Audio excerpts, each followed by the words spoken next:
আজকে recipe chicken কষা। Chicken তোমরা তো সবাই জানো, মাছের মধ্যে কী মশলা লাগে আর মাংসের মধ্যে কী মশলা লাগে। আজকে রেসিপিটা তোমাদের সঙ্গে শেয়ার করলাম। চিকেন কষা, এই যে দেখো কি সুন্দর করে কষেছি। বন্ধুরা, দেখতে কীরকম হয়েছে আমাকে কমেন্ট করে বলবে।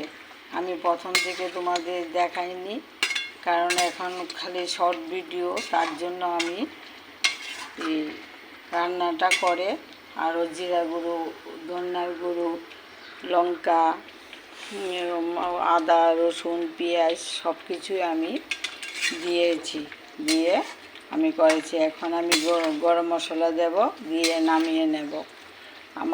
আমার ভিডিওটা ভালো লাগলে তোমরা সবাই লাইক কমেন্ট করে বলবে।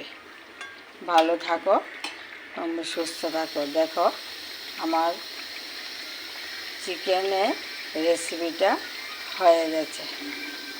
দেখেছো বন্ধুরা? ভালো থাকো, সুস্থ থাকো।